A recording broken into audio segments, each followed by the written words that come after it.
gente vai começar a nossa mesa de hoje. A gente estava esperando um pouquinho para o pessoal ir chegando. Acho que agora a gente já conseguiu atingir mais pessoas que estavam a caminho. Primeiro, bom dia. Queria agradecer a todo mundo que acordou hoje, que está aqui disposto para ver a nossa mesa incrível, muito importante, e que a gente sabe que a gente tem que falar dela, dessa temática, que é a violência de Estado e o impacto na saúde. E aí, antes de começar, eu queria convidar todo mundo, quem se sentir à vontade, para chegar mais para frente, para a gente ter uma conversa mais próxima, principalmente na hora das perguntas, que vão ficar para a final. E aí, para começar, vou apresentar as nossas palestrantes incríveis que estão aqui hoje. A primeira palestrante é a Ana Paula Gomes de Oliveira, que ela vai falar sobre violência policial, quem nos protege nas favelas. A Ana Paula é uma mulher negra, criada na favela de Manguinhos, mãe de Jonathan de Oliveira Lima, vítima letal da violência policial no Rio de Janeiro, formada em pedagogia, defensora de direitos humanos, cofundadora e coordenadora do movimento Mãe de Manguinhos, integrante do Fórum Social de Manguinhos. O seu grito inspira muitas mulheres negras a se levantarem contra o genocídio do povo negro nas favelas e periferias do Brasil. Bem-vinda, Ana. Muito obrigada por ter participado aqui com a gente. A segunda palestrante é a Pamela Mércia. Ela vai falar um pouquinho para a gente sobre periferias e racismo ambiental. A ausência do Estado nos compromete. A Pamela é pós-graduanda em Política e Governança Climática na Faculdade de Direito da Universidade Federal da Bahia, formada em Gestão Ambiental pela Universidade Norte do Paraná, empreendedora de impacto na germinação do Instituto Gênesis, na PUC-Rio, diretora-presidente do Instituto Todos Juntos, Ninguém Sozinho, integrante da Coalizão Brasileira de Educação Climática, membro do Conselho Consultivo da Frente Parlamentar Ambientalista do Congresso Nacional, no GT de Racismo Ambiental, integrante do Fórum Nacional de Mudanças Climáticas. É ativista por justiça climática e igualdade de gênero. Muito obrigada, Pamela, por ter aceitado o convite. Bem-vinda. E a nossa terceira palestrante é a Luciana Correia de Sena Cajado, que vai falar um pouquinho sobre construindo cuidado enquanto o Estado mata.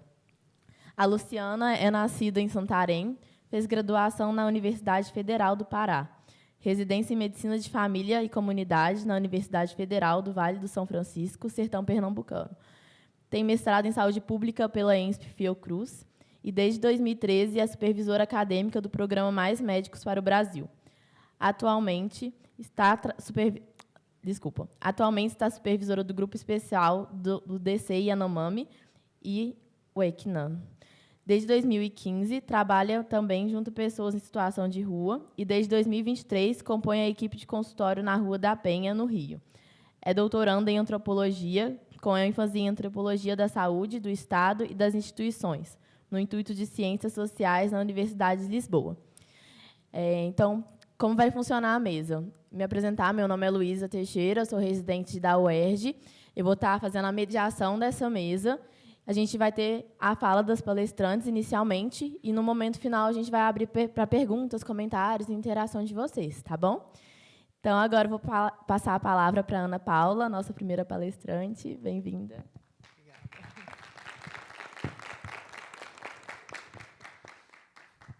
Obrigada. Agradeço muito pelo convite para estar aqui hoje, né? E um bom dia para todos, todas e todes. Acredito que não é fácil estar aqui num domingo, né? De manhã cedo, mas também acredito que as pessoas que estão aqui é porque têm interesse no que a gente vai discutir aqui hoje, né? Para mim, é de fundamental interesse. Então, quando o convite chegou até mim, primeiro eu me perguntei, meu Deus, o que eu vou fazer num congresso de medicina? Mas aí, com relação ao tema da mesa, isso fala comigo profundamente, porque eu sou mãe do Jonathan. Jonathan de Oliveira Lima era um jovem de apenas 19 anos de idade, e que foi assassinado pela polícia na favela de Manguinhos. Para quem não conhece, a favela de Manguinhos fica situada na zona norte da cidade do Rio de Janeiro E lá, onde eu nasci, cresci e tive meus 2 filhos, né? E o Jonathan, no dia 14 de maio, ele tinha acabado de sair da nossa casa, acompanhado da namorada dele. Era uma quarta-feira, à tarde, com uma travessa de pavê, que eu tinha pedido para ele levar para minha mãe, ali mesmo, em Manguinhos.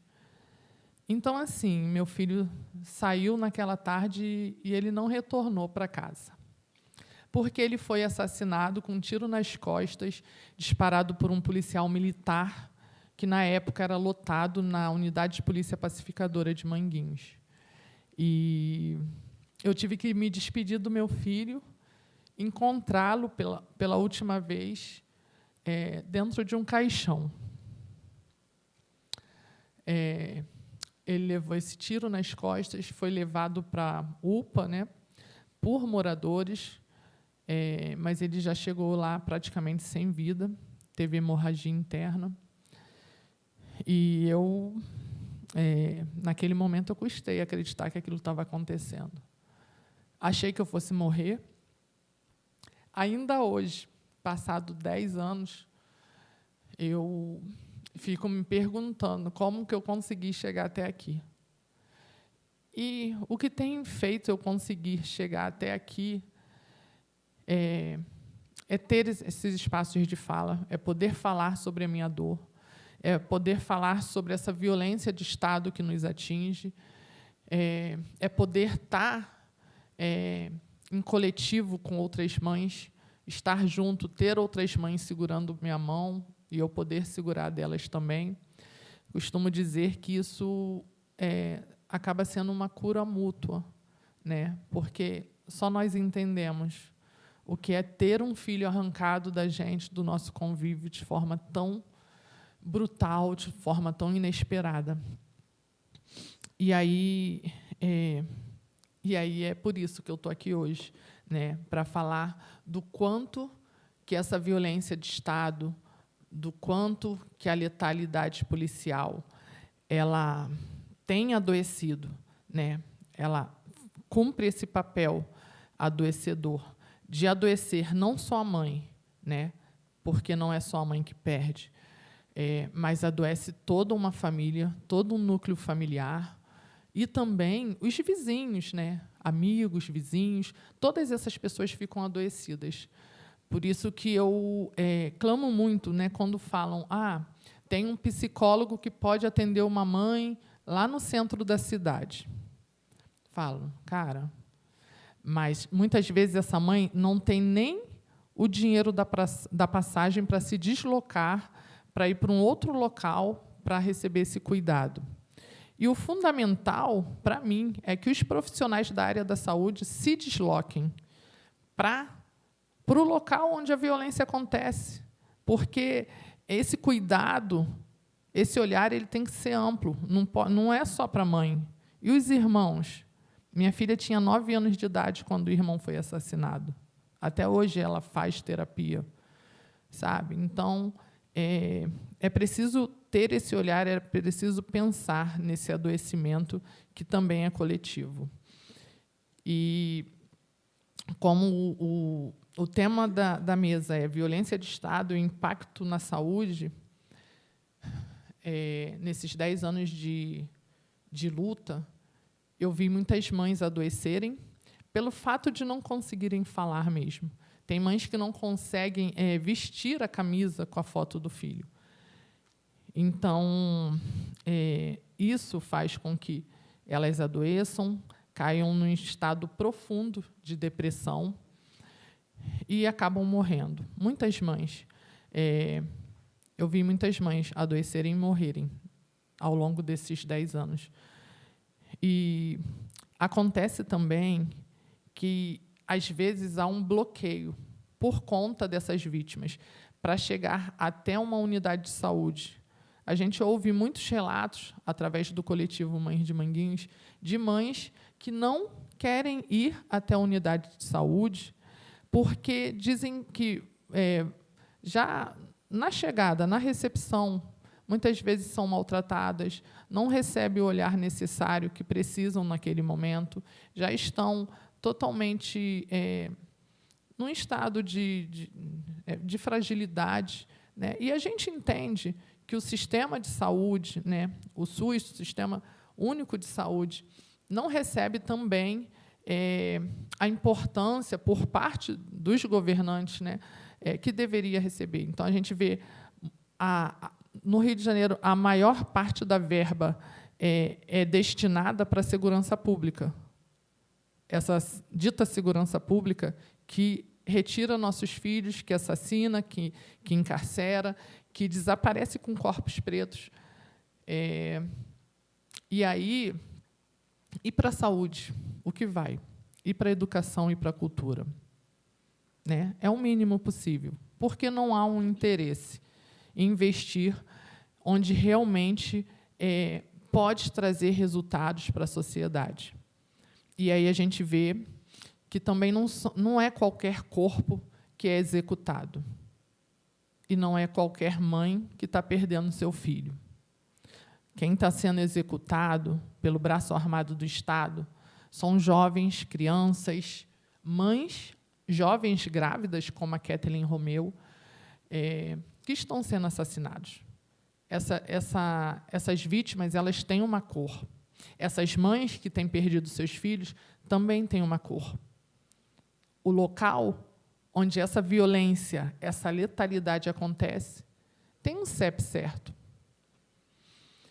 Então, a gente vê, não tem como falar de violência do Estado, não tem como falar de adoecimento, sem falar do racismo existente na nossa sociedade. Porque esse racismo ele também é adoecedor. E ele é o grande... é o foco, né, que desencadeia várias outras violações, né, de direitos. E a gente tem pensado também, a gente vem falando e denunciando também, muitas vezes, como é a ação dos profissionais de saúde na hora que a polícia mata nossos filhos e os policiais geralmente desfazem a cena do crime, o falso socorro, já pega a pessoa morta, leva para a unidade de saúde. E por que aceitam uma pessoa morta? Porque o hospital não é IML. E esses aceitam, a pessoa já chega morta, e os policiais eles têm total acesso ao interior dos hospitais, das UPAs, eles têm total acesso, eles ficam o tempo todo ali com a vítima já morta. Então, eles têm a possibilidade de forjar, de colocar uma arma na mão daquela vítima, de colocar drogas. E quando a mãe chega, quando a família chega nessas unidades de saúde, e já no primeiro momento, ali na recepção, quando vai procurar saber notícia do filho, que ainda nem sabe que aquele filho está morto, a primeira coisa, e isso é um relato que a gente ouve de muitas mães, de vítimas da letalidade policial, que ali na unidade de saúde, a primeira pergunta é: seu filho era bandido? Seu filho era um traficante? Seu filho tinha envolvimento com tráfico? Quem está ali são profissionais para cuidar da saúde das pessoas? Ou são pessoas que também se acham juízes para julgar e condenar? É preciso ter consciência de que essas ações também matam. Então, eu estou aqui hoje também para chamar, né, essas pessoas, esses profissionais, para a sua responsabilidade. Porque eu costumo dizer que essa luta contra a letalidade policial, contra as violações do Estado, ela não pode ser apenas de mães, de familiares como eu, que diariamente têm seus filhos assassinados, diariamente têm seus filhos torturados, e desaparecidos forçados. Essa luta ela precisa ser de toda a sociedade, porque é uma luta pela vida. É uma luta pela vida. E não pode ser apenas a denúncia das mães e o grito das mães. Então, voltando um pouquinho ao atendimento, né, também para essas mães familiares nas unidades de saúde, é preciso ter tempo, né? Esse atendimento ele não pode ser de qualquer forma. É preciso ter qualidade no atendimento. E muitas vezes a gente sabe, a gente chega num posto de saúde e aquele posto de saúde está lotado. Os profissionais também estão ali, sabe, sobrecarregados. Mas a gente, essa pauta e reivindicação pelo um atendimento de qualidade, né, deve estar de mãos dadas os profissionais com os familiares, com as pessoas que são diretamente atingidas por essa violência, né? Porque é o que eu estava até conversando com a Luísa antes da mesa. Existem mães que desencadearam doenças após a perda dos filhos. Então, já virou uma rotina adquirir diabetes, pressão alta, síndrome do pânico, depressão, entrar no estado profundo de depressão. E os profissionais eles precisam ter um olhar, né? Precisa fazer toda uma pesquisa para saber a história dessa mãe, a história dessa paciente. De onde surgiu essas doenças? Não é do nada, sabe? É preciso entender que a violência ela é uma grande causadora de adoecimentos. E, muitas vezes, esse médico, esse profissional, ele não tem esse tempo para olhar para essa paciente, ouvir o choro dela, querer entender aquele choro, querer entender realmente o que está acontecendo. E, muitas vezes, o que é a prescrição médica é medicações. Medicações onde, muitas vezes, as mães ficam fora, adormecidas, sabe? É preciso pensar em outras práticas. É preciso pensar num cuidado com a saúde que não seja apenas somente medicação, que a medicação seja em último quesito, sabe? Eu estava falando com a Luísa que ela perguntou como que é a relação, né, lá das mães, dos médicos residentes, né? Eu moro bem próximo da Fiocruz, que é uma unidade de saúde internacionalmente conhecida, e eu falei que a gente teve contato, fomos procuradas por algumas médicas residentes, alguns anos atrás, onde elas pediram para a gente de saúde, né, fazer essa ponte entre elas e as mães de Manguinhos, porque elas tiveram esse olhar.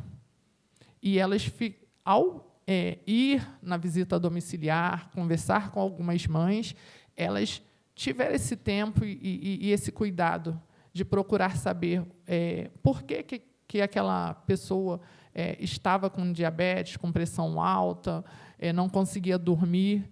E aí foram descobrindo várias coisas, várias violências que estavam acarretando aquele adoecimento. E aí elas fizeram essa parceria, né? Conversou com o nosso coletivo das Mães de Manguinhos para que a gente pudesse chegar até essas mulheres, para ter uma conversa, né? Para a gente se olhar e se entender também, para que elas também pudessem saber que existem outras formas também de manter a nossa saúde mental, né?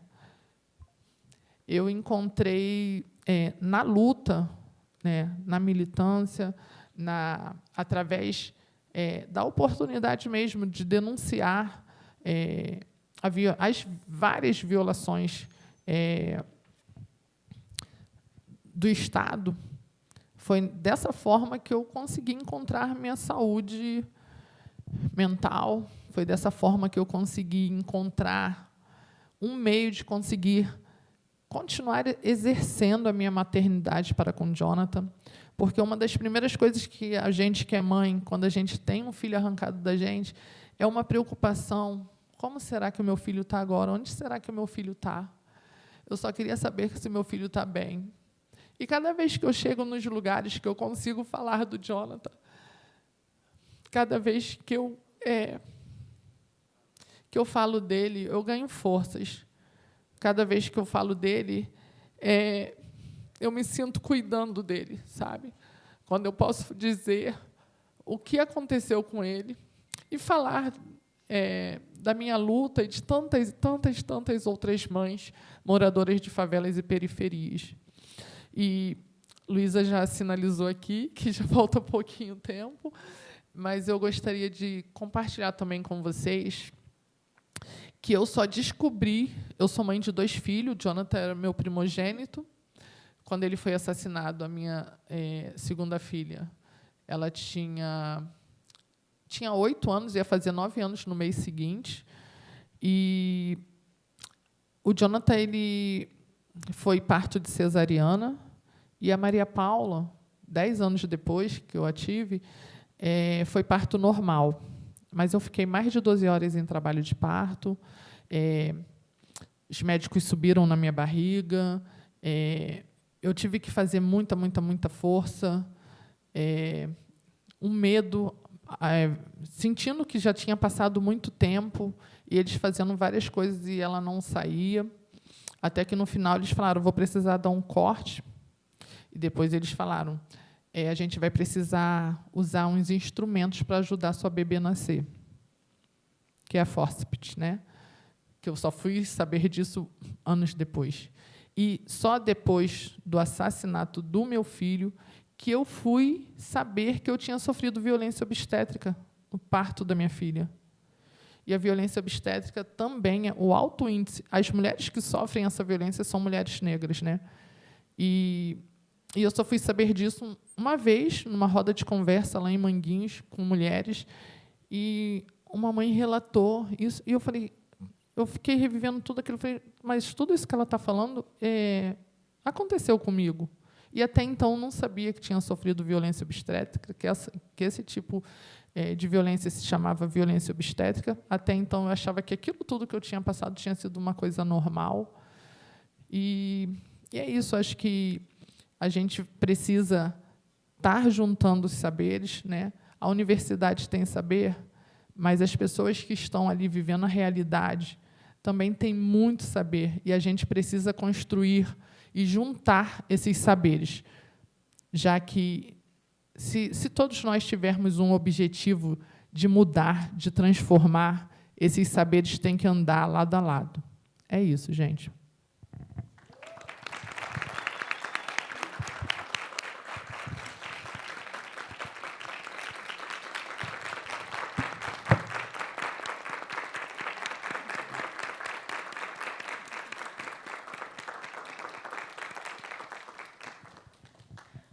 Muito obrigada, Ana, por essa fala potente, por ser esse lugar de resistência e de inspirar outras mães, de dar esse lugar de fala e por, às vezes, fazer o que a saúde não consegue fazer, que é esse acolhimento, esse lugar de escuta e de dar voz para essas mulheres, né?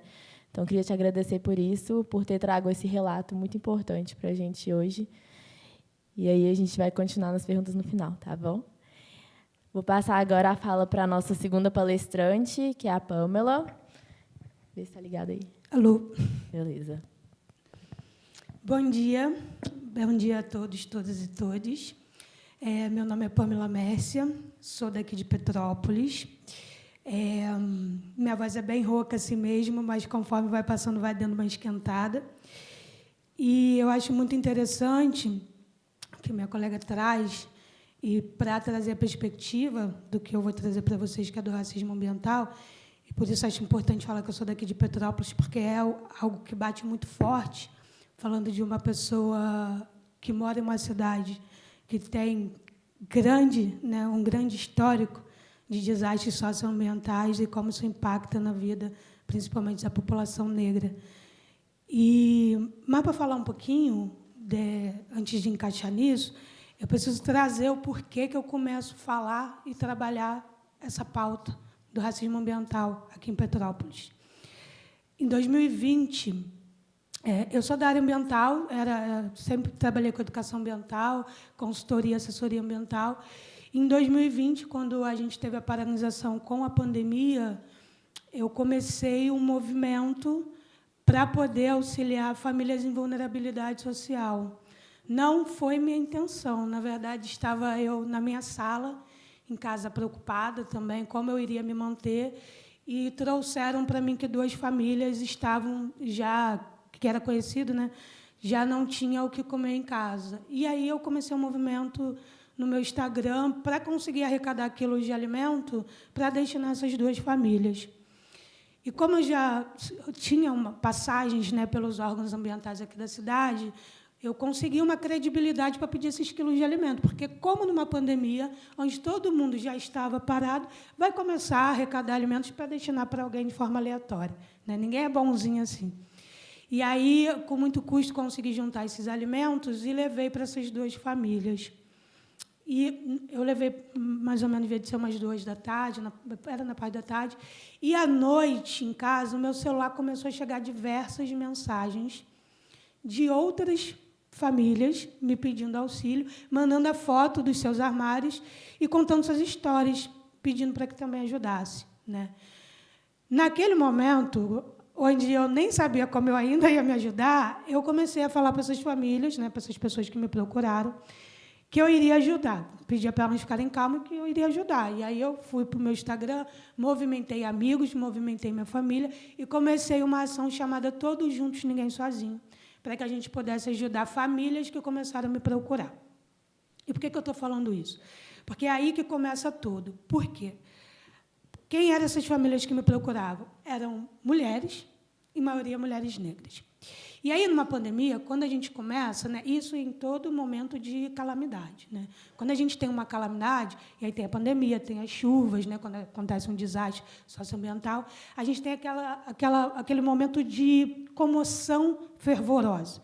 Então, quando eu comecei esse movimento, eu consegui uma resposta rápida do pessoal. Eu fui lá no meu Instagram, pessoas começaram a me procurar, querendo ser voluntários, pessoas doando, né? Não podia sair, então, quem trabalhava, a gente tinha pontos de apoio para a coleta.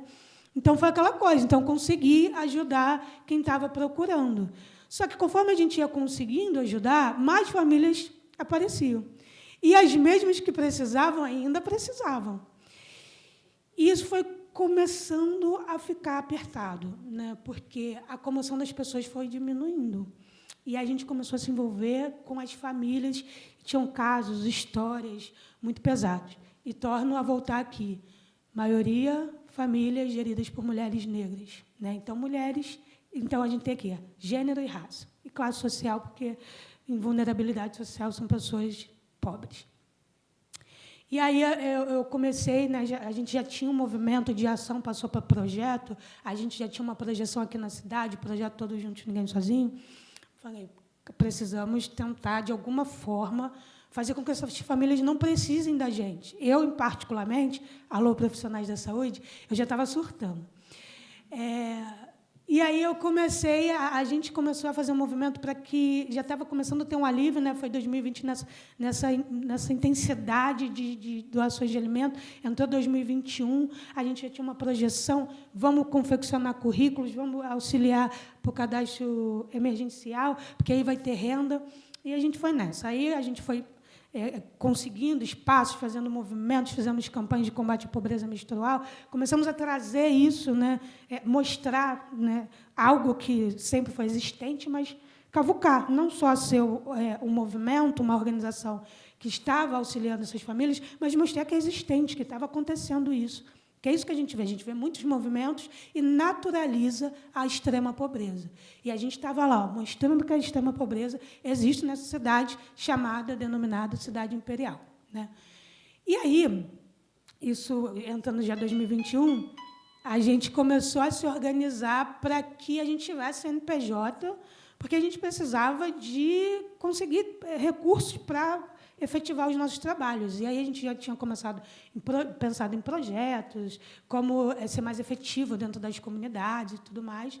E aí, quando a gente se organiza, eu monto a diretoria, toda composta por mulheres. No dia da primeira reunião, foi o dia 15 de fevereiro de 2022. A chuva que atingiu Petrópolis, inclusive, o pessoal estava se movimentando para ir para a reunião. Eu falei assim, gente, pode ir, que isso é uma chuva de verão. Não era, né? E no dia seguinte a gente já estava atuando, atendendo de forma emergencial diversas famílias. Inclusive a gente perdeu muitas famílias porque a gente se envolveu, né, afetivamente com muitas famílias. A gente não tem como se apegar aos filhos, à história, às coisas, né, que eles trazem para a gente e o que ensinam.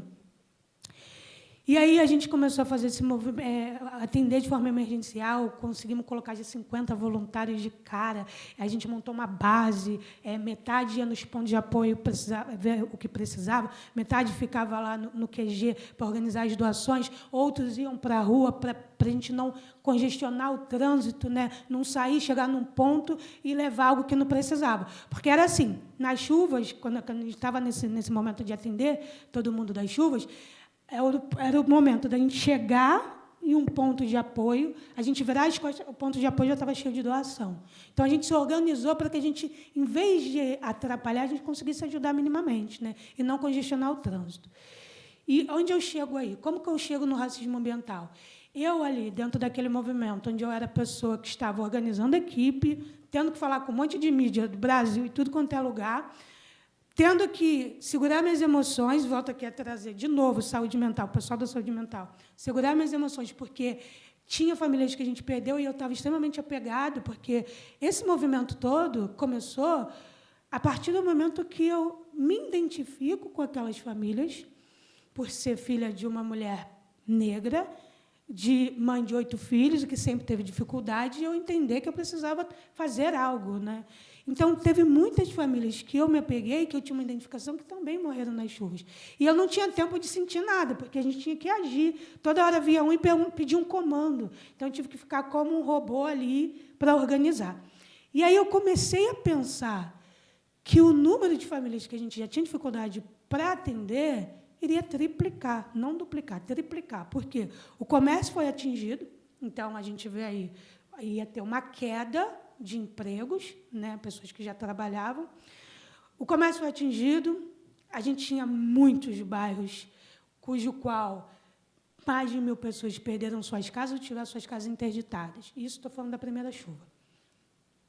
E as doações iriam acabar em algum momento, e eu já estava pensando isso, então eu já estava em surto.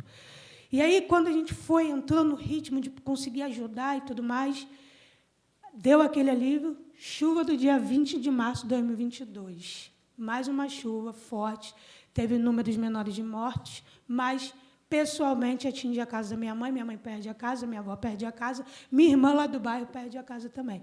Então, em vez de eu ser uma pessoa que já estava naquele movimento para ajudar pessoas que eu não conhecia, eu tive que intensificar, porque já tinha me atingido. Era a casa da minha mãe, a casa que eu cresci, então tinha que ter um movimento muito maior. E o que estava acontecendo? Muitas das famílias que precisavam ter suas casas interditadas e que já apresentavam risco, a Defesa Civil ainda não estava chegando lá. Isso aconteceu com a casa da minha mãe. Só que sou técnica da área ambiental. E eu falei para minha mãe que ela tinha que sair daquela casa, porque a rua toda estava estourada. E aí eu procurei a Defesa Civil na época, e a Defesa Civil simplesmente negligenciou a casa da minha mãe, porque mais para baixo da rua da casa da minha mãe tinha caído uma fábrica. Então, ali era o lugar que tinha que ver. Mas eu bati lá na tecla, insisti, né, procurei o Ministério Público. Na verdade, o Ministério Público me procurou, que eu já tinha feito esses movimentos, eu já tinha uma projeção aqui em Petrópolis, então consegui mais abertura. E aí, finalmente, consegui a interdição da casa da minha mãe, porque minha mãe não queria sair. E eu sabia que ali apresentava um risco. E comecei, a partir daí, pontuar, falar, cara, sou vítima do racismo ambiental. E comecei a voltar no tempo que, desde criança, a casa da minha mãe, desde criança, sempre encheu, sempre teve goteira. Eu lembro de eu dormindo, goteira caindo no meu rosto. A casa enchendo, a gente já perdeu coisas várias vezes. E eu não sei se vocês sabem o que é racismo ambiental, eu vou chegar aí, mas eu comecei a perceber que eu era vítima do racismo ambiental e que eu precisava trazer esse tema para Petrópolis, porque Petrópolis é uma cidade que, historicamente, tem desastres socioambientais. Desde 1965, tem relatos de óbitos aqui, né? E quando você pega esses dados de óbitos desde 1965, que são 59 anos, se não me engano, mais de 5 décadas, quase 6, a gente vê um número crescente de pessoas morrendo ou ficando desabrigadas e que são comunidades de Petrópolis. E como que, dentro desses 59 anos, se não me engano, mais de 5 décadas, não existem políticas públicas efetivas para a gente chegar em 2022, o pior desastre da cidade, que matou mais de 240 pessoas e deixou mais de 1.000 pessoas desabrigadas. E esse reflexo, ele deixa marcas nas pessoas atingidas por anos. E aí eu comecei a trabalhar com essa pauta. Eu falei, eu vou bater nessa pauta aqui em Petrópolis. E fui muito questionada, inclusive, porque a cidade ainda não estava recuperada, e comecei a fazer projeções em mídia, comecei a procurar mídia de dentro e de fora de Petrópolis, para poder falar, olha, racismo ambiental é existente aqui em Petrópolis, a gente precisa fazer alguma coisa. E o que é o racismo ambiental? É quando a gente tem pessoas racializadas, negros, indígenas, entre outros, e aí, trazendo para a perspectiva e olhar de Petrópolis, vou falar mais de pessoas negras, que sofrem mais com danos ambientais. Então, se a gente tem ônus ambientais, a gente vai ter uma população que vai sofrer mais. Quando a gente fala de crise e emergência climática, a gente vai ter população que vai sofrer mais, desde do aumento de alimentos, né, do valor de alimentos, até desastres socioambientais, com secas e calor extremo, e chuvas e tempestades. E aí, trazendo para o cenário de Petrópolis, chuvas e tempestades. Qual é a população mais atingida aqui em Petrópolis quando a gente fala disso? População negra. Se vocês chegarem no quilombo da Tapera, que fica aqui em Petrópolis, e que até a própria população de Petrópolis não conhece, não sabe que aqui tem um quilombo, em 2011, eles foram atingidos de uma forma muito forte, porque a gente teve, em 2011, atingiu mais lá para baixo, que é ao lado de Itaipava, e eles foram completamente negligenciados. E até as chuvas chegarem lá, eles não sabiam que eram quilombolas, né? Essa informação chegou para eles recentemente, e eles não tinham, foi descoberto que eles não tinham vários serviços, porque o poder público não tinha chegado lá, era completamente negligenciado. Então, para além de eventos climáticos extremos, quando a gente fala de racismo ambiental, é quando a gente não tem serviços básicos oferecidos pelo poder público e o Estado. Isso é uma forma de violência. Só que aí, né, dentro de diversos locais que eu vou fazer palestra, né, muita gente fala, mas eu não concordo. Principalmente aqui em Petrópolis, 2022, primeiro distrito, centro, foi completamente devastado. Então, a gente pega aí uma classe média falando, eu também fui atingido. A gente teve muitas casas atingidas. Pô, você não vai falar disso? Foi atingido, conseguiu sair da sua casa, ir para outro lugar, reformar a sua casa e voltar. Conseguiu ter recurso financeiro para recuperar sua estrutura. Foi atingido, mas a casa não foi completamente arrastada e você ficou sem nada. Quando a gente fala de pessoas pobres e negras que perdem suas casas em desastres socioambientais, a gente está falando de pessoas que demoram anos para se recuperar, ou, na maioria das vezes, nunca. E eu estou falando dentro de um lugar que de uma pessoa que sou vítima do racismo ambiental, sou da área acadêmica e trabalho com essas pessoas. Então, eu vejo tudo isso, além de estar dentro dessa posição. E são tudo que vocês possam imaginar. E aí, quando a gente traz essa fala do racismo ambiental, a gente precisa voltar mais ou menos quase 400 anos atrás, onde a gente tem uma população que é retirada, um povo que é retirado do seu continente, seu modo de se viver, porque quando existem pessoas que não concordam, a gente precisa lembrar e ir lá atrás, ver como tudo começa, né?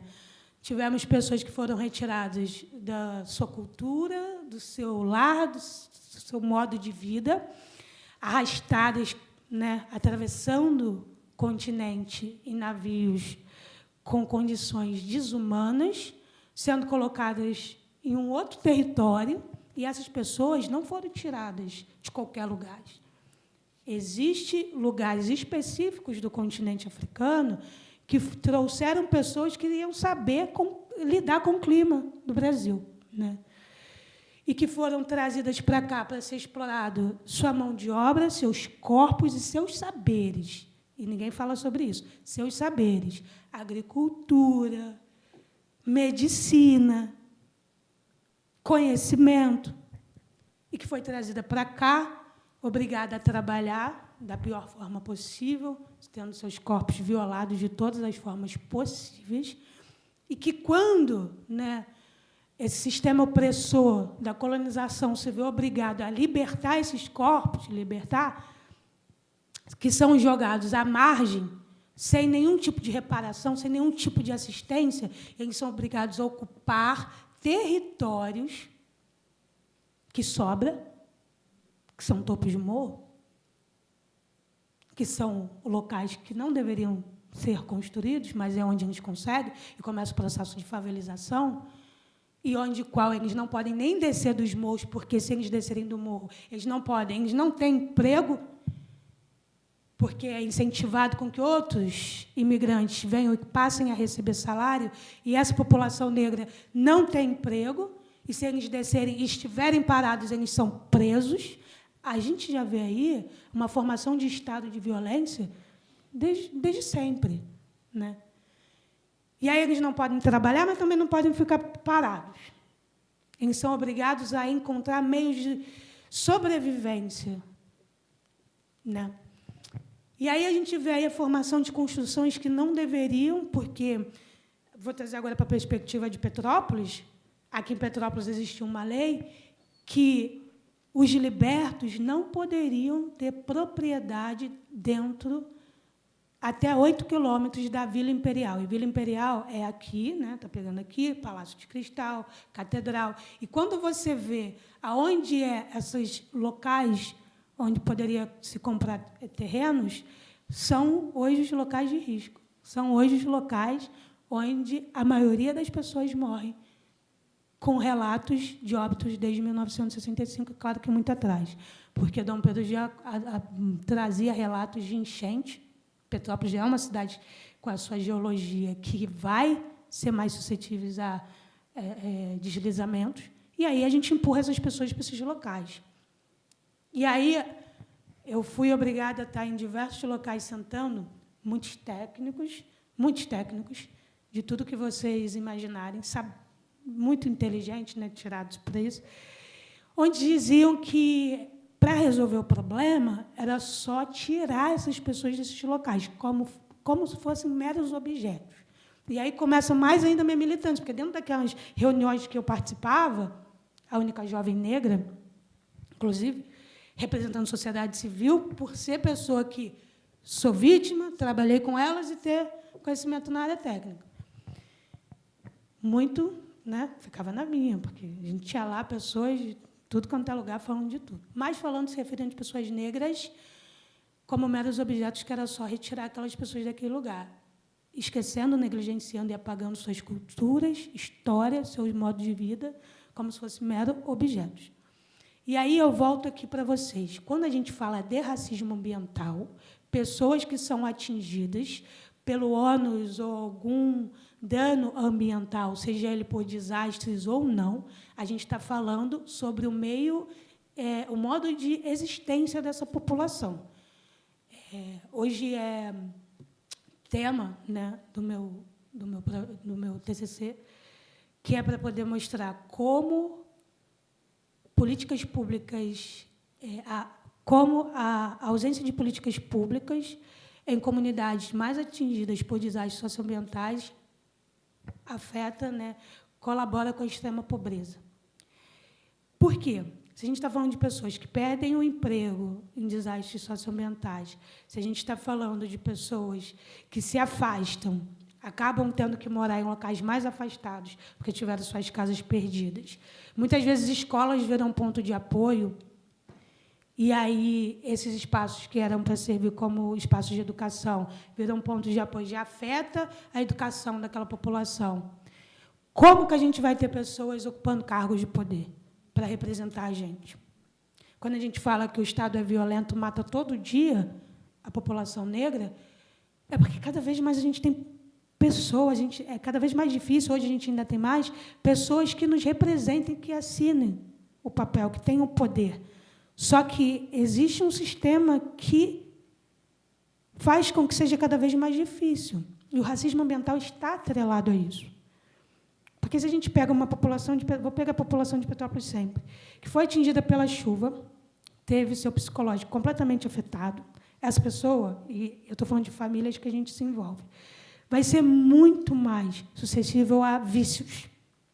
Então, aquele chefe de família, vamos colocar aqui, vou contar a história de uma família específica.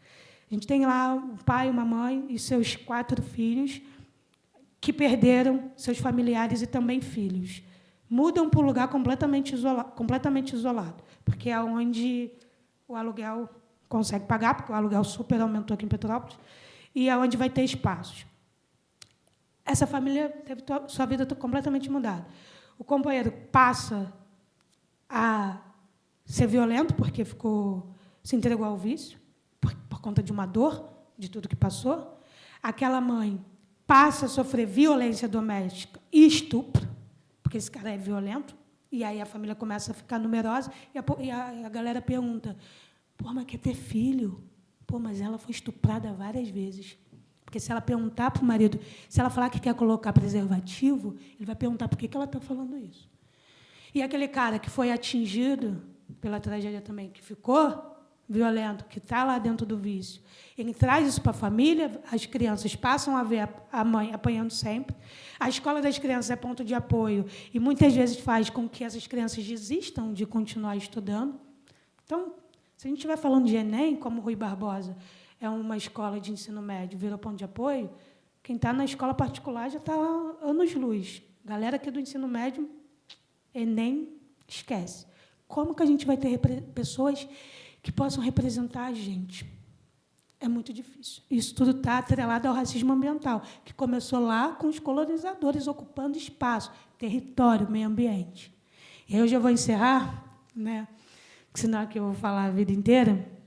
Mas é só para a gente ver como é a formação da periferia e como o Estado, a violência do Estado, afeta psicologicamente, economicamente, nossos corpos físicos, nossa condição de moradia, cultura, e tudo isso está atrelado ao racismo ambiental. E é importante a gente ter essa visão, sensibilidade, enquanto agentes da saúde, para atender essa população, que muitas vezes é julgada. Então, eu encerro aqui. Muito obrigada.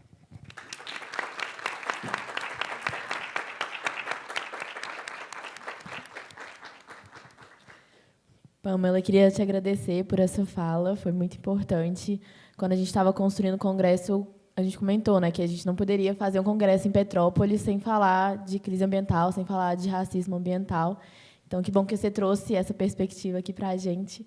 E é muito triste ver que é uma cena que se repete, né? Igual a gente vê isso no Rio de Janeiro, na comunidade que eu atuo, é uma cena que se repete aqui, se repete em todo o Brasil, em todo o mundo. Que o Estado, ele, além de não garantir os direitos, né, da população, de não garantir saúde, educação e infraestrutura adequada, ele ainda nega o que é produzido pela favela. Assim. Eu aprendi na comunidade com as lideranças locais que até esse direito é negado, né? Que a favela produz, e ela produz comida, produz conhecimento, produz empoderamento, mas isso é tentado tirar o tempo inteiro, é tentado ser silenciado e apagado para não existe nenhuma forma de resistência. Então, obrigada por estar aqui e estar compartilhando esse conhecimento com a gente. E agora eu vou passar a fala para a nossa terceira palestrante, para a Luciana. Pode começar. Pessoal, bom dia. Antes de tudo, eu gostaria de agradecer e dizer que é uma honra estar compartilhando essa mesa com vocês. e especialmente, eu estava conversando com a Ana Paula antes, né, a importância da gente ter esse debate feito por pessoas que não estão na medicina, né, mas que incorporam seus saberes de uma maneira central, numa mesa que deveria ter muito mais gente assistindo, que talvez tivesse que ser num horário em que mais pessoas pudessem estar aqui para ouvir. Então, é lamentável, realmente, que a gente esteja com um público tão pequeno para ouvir a fala de Ana Paula, de Pamela, e a nossa partilha aqui enquanto pessoas que também vivem na medicina de família, como eu e Luísa. Então, eu começo a minha fala trazendo isso, né? E também problematizando, fui convidada para falar sobre construir o cuidado enquanto o Estado mata. Problematizar o quão provocativo enquanto agente institucional, né, eu sou médica de família e trabalho na Prefeitura do Rio de Janeiro, falar sobre isso num espaço, num congresso da saúde, do campo da saúde. Né? Como é que um Estado que deveria garantir a vida, ao mesmo tempo, produz a morte? E, quando o convite, né, dessa conversa ela chegou, eu aceitei, não pensei muito, né, aceitei logo de imediato, por uma questão de compromisso ético, não apenas com a profissão que eu escolhi exercer, mas também de compromisso com esse desafio que nós travamos todos os dias por ocuparmos e resistirmos com nossos corpos nas margens do Estado, e porque precisamos falar sobre um estado de violência, não apenas porque ele afeta o nosso cotidiano como classe trabalhadora, mas também porque em nossa sociedade essa violência tem cores, corpos e territórios preferenciais. E, por isso, nós precisamos construir estratégias de enfrentamento coletivamente. Não dá para eu falar exclusivamente como médica de família, né? Eu tenho que falar que essa minha fala vem enquanto prática com a equipe de saúde, de toda a minha trajetória, que eu também vou compartilhar um pouquinho com vocês aqui. Então, pediram-me, né, quando o André fez o convite, para que a gente compartilhasse as nossas experiências de vida e de trabalho para pensar sobre o assunto. E eu fiquei pensando por qual história começar. Mas, diante disso, eu vou me apresentar, né, vou contar um pouquinho dessa história. Eu sou Luciana, eu nasci na margem direita do Rio Tapajós, lá em Santarém, do Pará. E se tem uma coisa que eu tenho muito orgulho de dizer, é que eu vim do interior da Amazônia, né, meu umbigo está enterrado lá. E hoje, né, como médica de família e comunidade, eu venho trabalhando em 2 regiões norte. Eu trabalho na zona norte do Rio de Janeiro, como médica de família e comunidade de uma equipe de consultório na rua. Eu atendo pessoas em situação de rua na região da Penha, do Complexo do Alemão e de adjacências. E eu também atuo, né, estou conectada à região norte do país, afetivamente, também porque eu faço parte do grupo especial de supervisão do programa Mais Médicos, vinculado ao DICEI, Yanomami e Equana. E aí, a partir disso, né, e ainda tem um outro detalhe, que é o fato de eu fazer o meu doutorado em antropologia, e o meu campo de pesquisa foi durante a pandemia em Santarém, no Pará. Por várias razões, eu retornei para minha terra natal e passei o campo de pesquisa desenvolvendo lá. Então, pensando nesses 3 grandes cenários mais próximos e atuais da minha vida, eu vou compartilhar com vocês 3 breves narrativas. E, principalmente, pensando esses desafios, né, de produzir o cuidado em lugares absolutamente desfavoráveis, muito por conta da violência do Estado. Então, posto isso, eu vou começar contando uma história aparentemente um pouco mais distante, lá na fronteira do Brasil com a Venezuela. Vou trazer um relato da terra indígena Yanomami, que há décadas, né, alvo crescente de invasão e destruição do garimpo. Destaco, há décadas, não é de hoje. E aí eu vou trazer o relato da Carla. A Carla é uma colega, médica de família e comunidade, que fez residência no Rio, é egressa, e atualmente atua no programa em área Yanomami. E a Carla diz o seguinte, né? Nas aldeias impactadas pelo garimpo, a saúde é só a pontinha de um problema muito maior. É comum que Yanomami, sobretudo os homens adultos, sejam cooptados pelos garimpeiros e, às vezes, recebem uma quantia de ouro por mês para deixar os trabalhadores do garimpo comerem na aldeia todos os dias. É esse contato com os garimpeiros não apenas o que causa o endividamento dos indígenas, que acabam comprando deles a comida e a bebida da cidade por um preço muito mais elevado, como muda completamente seu modo de vida e adoece. Na cultura Yanomami, os homens são responsáveis por plantar a roça e caçar alimentos. Muitos deixam de fazer isso quando passam a prestar serviços para os garimpeiros e suas famílias ficam desassistidas. Os indígenas se tornam dependentes de álcool e cigarro trazido pelo homem branco. Com a proximidade das máquinas do garimpo, que fazem muito barulho, os animais que os indígenas costumam caçar desaparecem. Essa dinâmica também leva mulheres Yanomami a se prostituir. Se engravidam dos brancos, são expulsas de suas aldeias. Sem uma estrutura adequada de atendimento, não é possível tratar doenças endêmicas na região que requerem um cuidado diário, como malária, tuberculose e pneumonia. Sem falar na destruição, e entre as crianças Yanomami é comum haver doenças respiratórias como a asma e a pneumonia. É um ciclo de destruição completo. Esse é um relato que a Carla deu numa entrevista no início de 2023, quando começa uma ação do Estado, né, que foi bastante publicizada em torno da emergência Yanomami. E aí, desde então, né, a gente vem discutindo cada vez mais, né, que a presença do garimpo, que a Carla denuncia nessa fala, ela afeta o povo Yanomami e é semelhante a que afeta também os Munduruku, por exemplo, na região de onde eu vim. E afeta tantas outras terras indígenas no país. É a mesma que polui os nossos rios e faz os nossos corpos floresta terem um nível de mercúrio que eu, Luciana, não tenho coragem de aferir. Eu consumo peixe da minha terra desde que eu nasci. E eu não sei quanto de mercúrio circula no meu corpo. Recentemente, saiu uma pesquisa lá em Santarém da contaminação das pessoas, né, pelo mercúrio. E frequentemente saem as denúncias sobre o quanto as comunidades Munduruku estão contaminadas pelo mercúrio. E isso, a gente não vê uma ação efetiva do Estado para limitar isso. E isso é racismo ambiental. A gente está falando aqui de racismo ambiental e tudo isso sob o olhar e a conivência e a presença do Estado. E, quando eu falo presença, é presença mesmo. Né? A violência está posta estruturalmente ali.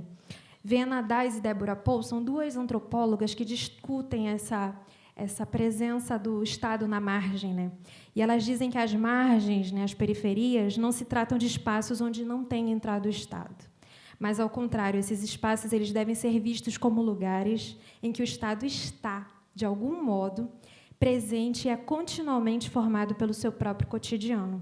Portanto, se há décadas o garimpo se faz presente, não é exagero denunciar a conivência das autoridades governamentais com a destruição e o genocídio dos povos originários, donos daquelas terras. Em contrapartida, as equipes de saúde estão lá. Elas estão lá fazendo um esforço hercúleo, né, enquanto agentes institucionais se lançam ao desafio diário de minimizar os danos, porque não há mais nada a fazer, a não ser reduzir danos. E aí eu passo para a próxima história, que é sobre a etnografia do meu trabalho de campo do doutorado.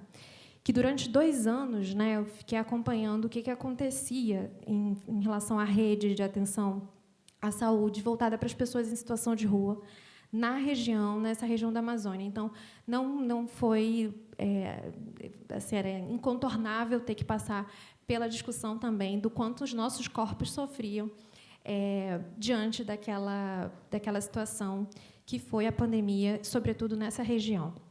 O que ela representou para nós, né, dentro da Amazônia brasileira. Então, a sequência de acontecimentos do tempo pandêmico, ela nos revelou a comprovação das atitudes genocidas, né, da forma de gerir do governo federal nacionalmente, desde o retardo das medidas recomendadas até o acesso a cuidados que eram realmente indicados, e isso levou muito tempo para a gente conseguir acessar, problemas que ocorreram em especial nessas cidades da Amazônia brasileira.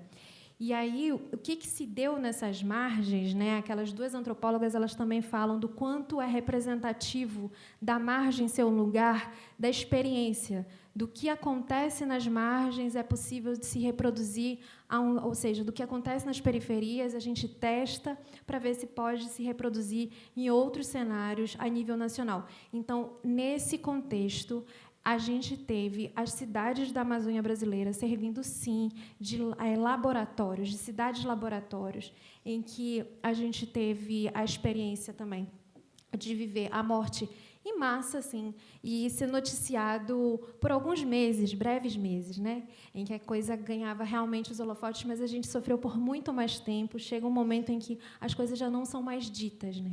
E essas intensidades, né, desses testes, desse laboratório, elas podem ser vivenciadas pelas populações de modos distintos. Então, o que é testado enquanto política de Estado em relação à violência, lá em Manguinhos, no Complexo do Alemão, na Penha, vai ser vivenciado em outros cenários também, em diferentes escalas. E assim aconteceu, a gente viu acontecer na pandemia, né?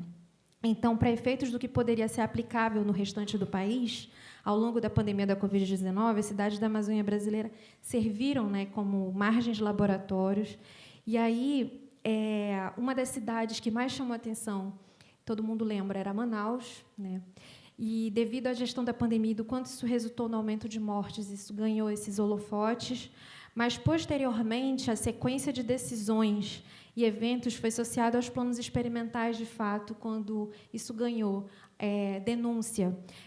Quando a gente viu essas situações dos agentes institucionais serem realmente questionados, né, frente às comissões parlamentares de inquérito, frente ao Tribunal Permanente dos Povos, por conta da condenação por crime contra a humanidade e violação de direitos humanos, e, posteriormente, com inúmeras outras denúncias ao Tribunal Penal Internacional de Haia. Um dos principais responsáveis por tudo isso ainda não foi preso, né? Ainda. E, por fim, eu vou trazer a terceira história, que talvez seja a mais próxima fisicamente de nós, que é o que a gente vive hoje na minha rotina de trabalho com a equipe do consultório na rua. Então, são 5h30 da manhã, e, enquanto eu tomo meu café, pouco antes de sair de casa para o trabalho, eu olho o WhatsApp por um hábito diário. Uma mensagem dos colegas do trabalho, às 5h10, anuncia que o território está em amarelo e pede cuidado, ou seja, a operação da polícia na região, a tiros. Penso se eu vou conseguir chegar, penso nas estratégias para chegar na clínica, calculo o caminho menos inseguro, e, se até eu chegar, acomodar para vermelho, salto do trem em outra estação, onde me escondo? Penso nas pessoas que visitaríamos nesse dia nas ruas. Penso nas pessoas que não vão conseguir sair de casa para trabalhar. E não vamos mais fazer essas visitas. Penso naquelas que teriam consulta do CISREG, o tão demorado CISREG. E essas pessoas vão perder esse CISREG. Pois a gente não tem autorização, não é seguro, afinal, né, para realizar atividades fora da clínica. Só esse ano, esse episódio já aconteceu várias vezes na clínica onde eu trabalho. E o impacto disso na vida das pessoas que vivem nesses territórios vivos é imensurável. Eu repito, territórios vivos, pois as periferias do mundo produzem muita vida, enquanto o mesmo Estado ocupa-se em produzir a morte, mas o impacto também é imprevisível. Quantos chegarão à clínica hoje ainda mais adoecidos por consequência da violência que está rolando no território agora? Especialmente quando esses territórios, né, as pessoas de quem cuidamos, em sua maioria, são pessoas pretas, cujos corpos são o alvo. Alvo a partir do qual age a polícia desde o início do século XX, com base na suspeição generalizada em um contexto que favoreceu para que a construção de que as pessoas negras fossem os suspeitos preferenciais, como é até hoje. Por isso, para toda essa discussão até aqui, acho interessante recordar um conceito da Berenice Bento, em que ela junta necropoder com biopoder e fala em necrobiopoder. Segundo essa autora, esse conceito ele nos permite interpretar um conjunto de técnicas de gestão das populações, o qual, para existir, o Estado precisa manter uma zona de produção permanente de mortes a partir de atributos que qualificam e distribuem os corpos em uma hierarquia. Haverá aqueles que não são humanos e que, por isso, devem ser eliminados, e haverá os demais que devem viver. Deixar morrer, como na noção da biopolítica, implica entender que o Estado não produziria as mortes, mas o Estado produz, e produz de forma sistemática, né? Então, a Berenice ela defende que, sim, em um Estado-nação como o brasileiro, que é estruturalmente racista, LGBTfóbico em sua estrutura histórica, misógino, né? Então, a gente vai ter, sim, essa produção massiva, uma política de fazer morrer, com técnicas planejadas e sistemáticas, cuja eficácia está na produção do medo, ao mesmo tempo em que há esse paradoxo. A gente está ali para cuidar, porque a gente também é agente institucional desse mesmo Estado que está produzindo cuidado. E aí, nesse ponto, sintetizando, né, a gente traz diversas violências aqui nessa mesa. A violência estrutural, a violência institucional, a violência policial, psicológica, física. A gente traz elas muito sob a perspectiva da entrada da polícia no território, mas a gente não pode esquecer, como a Ana Paula trouxe, que essa violência ela também é produzida, muitas das vezes, dentro da própria instituição que deveria estar produzindo cuidado.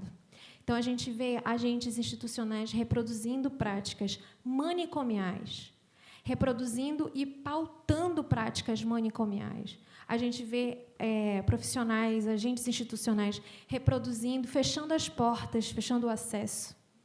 A gente vê restringir o acesso porque uma pessoa está sem camisa e sem calçados para entrar na clínica da família.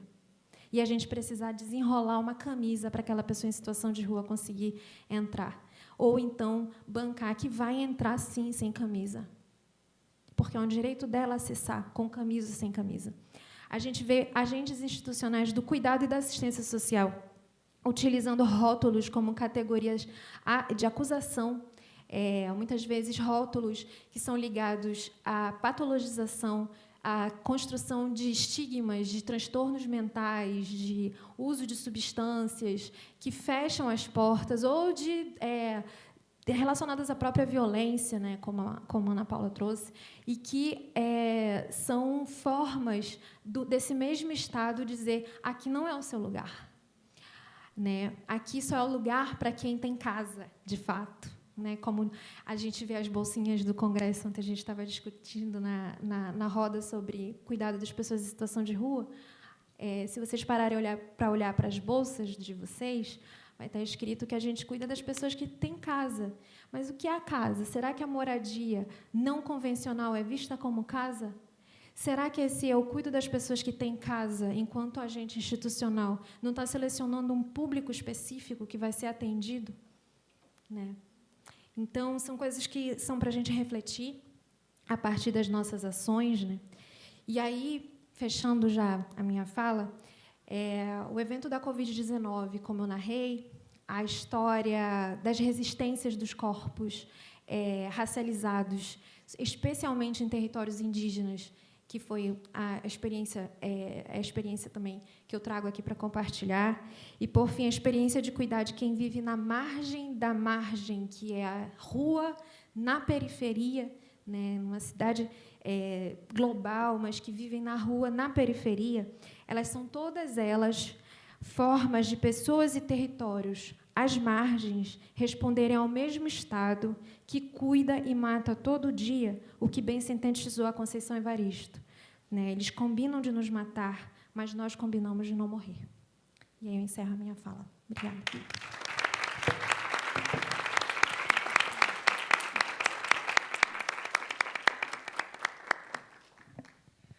Luciana, queria agradecer pela sua fala, por essas reflexões que você trouxe, principalmente dessa questão de que o Estado mata também por omissão e que a gente, enquanto profissional da saúde, também está sujeito a cometer o mesmo erro, né? Se a gente não ocupar esses espaços, trazer os movimentos sociais para cá, dentro das discussões, e a gente também está junto com vocês nessa pauta, nessa luta de resistência que vocês estão fazendo.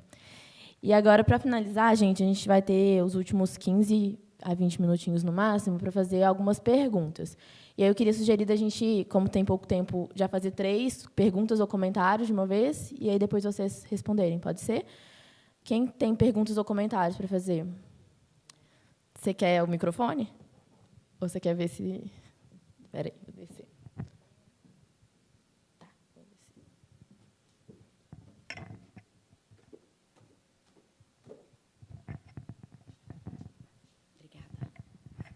Bom dia, gente. Bom dia, pessoal. Meu nome é Evelyn, sou médica de família e comunidade, fiz a residência lá em Manguinhos. Estou muito feliz de estar acontecendo essa mesa. Estou muito emocionada de ver 3 mulheres foda fazendo uma puta fala do caramba.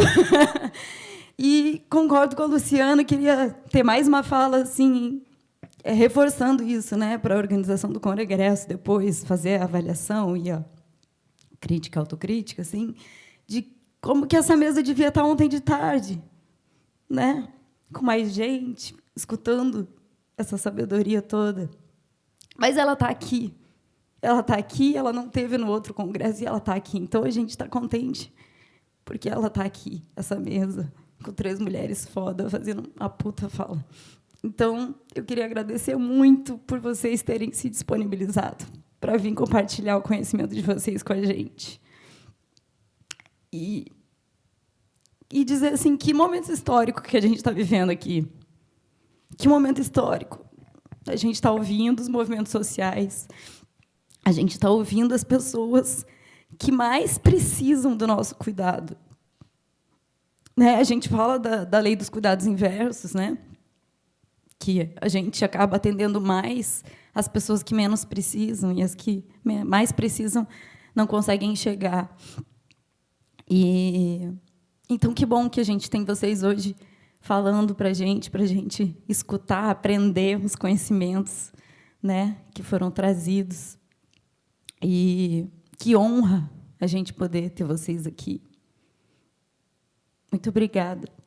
Eu queria fazer uma fala assim, de pedir para vocês comentarem um pouco, para a gente pensar juntas e juntos e juntos, como que a gente pode seguir costurando isso, assim, como que a gente pode encaminhar, pensando na nossa prática, no dia a dia, burnoutada, né, todo mundo adoecido e adoecendo, né? Eu achei que essa fala assim do próprio da gente, enquanto agente de Estado, né, reproduzindo a violência, seja dentro do consultório, seja dentro da unidade de saúde, seja no território, seja no nosso estilo de trabalho. Como que a gente pode tentar se posicionar e fazer diferente, né? Como que a gente pode pensar em estratégias, né? Medicina de família e comunidade. Então, como que a gente pode pensar em estratégias comunitárias para a gente estreitar essa aproximação com os movimentos sociais? Como que a gente pode pensar juntos, de caminhar no sentido de fazer ações práticas no nosso dia a dia, tanto no consultório, quanto na unidade de saúde, quanto no território, né, quanto na rua. O que a gente pode fazer, né? Assim, eu acredito muito na força dos movimentos sociais, né? Participo de alguns e acho que a gente tem que se aproximar. Mas eu queria que vocês falassem um pouquinho da reflexão de vocês. E só queria compartilhar com vocês um poema que me tocou há mais de 10 anos atrás, quando eu estava no movimento estudantil, e que a Luciana foi falando e foi me lembrando, e eu falei, eu vou compartilhar com o pessoal, que é um poema do Tiago de Mello. A luz que me abriu os olhos para a dor dos deserdados e os feridos de injustiça não me permite fechá-los nunca mais enquanto eu viva. Mesmo que de asco ou de fadiga me disponha a não ver mais, ainda que o medo costure os meus olhos, já não posso deixar de ver. A verdade me tocou, com sua lâmina de amor, o centro do ser. Não se trata de escolher entre cegueira e traição, mas entre ver e fazer de conta que nada vi, ou dizer da dor que vejo para ajudá-la a ter fim. Já faz tempo que escolhi. Obrigada, gente.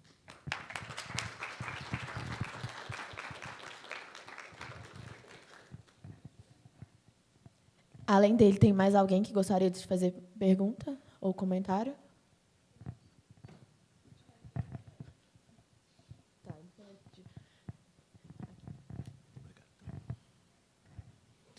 Bom dia a todos. Obrigado à mesa pelos conhecimentos, pelas experiências que compartilharam aqui com a gente. Meu nome é Marco Antônio, sou ACS do Vale das Videiras, aqui em Petrópolis. Eu tenho 2 perguntas, mas gostaria que, antes de fazê-las, eu queria me posicionar com relação ao perfil que hoje se apresenta, né? De achar triste e preocupante um tema como esse ter uma plateia tão resumida, né? Não sei se por conta do próprio dia de domingo ou pelo peso do tema, enfim, o fato é que a plateia, infelizmente, está reduzida. Com relação às perguntas, eu não sei quantificar nem qualificar a dor de uma mãe de perder um filho da forma que você perdeu, meus sentimentos. E aí, não querendo dar um tom lírico à pergunta, eu gostaria de saber se existe na comunidade, na associação lá, a qual possivelmente você pertença, alguma aproximação com a Secretaria de Segurança para expor, para debater essas intervenções que, na maioria das vezes, trazem mortes. Gostaria de saber também da nossa outra colega, com relação... Só um minutinho, por favor, me desculpem. Se existe algum projeto aqui em Petrópolis, né, de construção de casas, respeitando, evidentemente, aquela questão do pertencimento, da moradia, né, da pessoa estar naquele local e simplesmente não transferir, como teve experiências nefastas no Rio de Janeiro, de remoção de populações inteiras, né, da Zona Sul para Vila Kennedy. Então, gostaria de saber se existe algum projeto nesse sentido. Obrigado.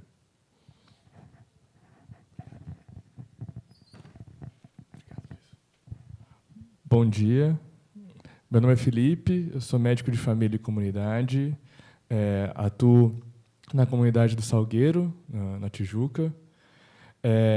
Primeiramente, eu gostaria de agradecer a disponibilidade e a fala de vocês, em concordância com a fala da Evelyn, de que é muito valioso, muito valoroso essa discussão, esse debate, e eu agradeço pela oportunidade de poder ouvi-las. E eu vou fazer mais um comentário, mais uma provocação para os colegas aqui que estão presentes aqui, né? Que, apesar de não sermos tantos, mas é importante também que sejamos multiplicadores disso, assim, né?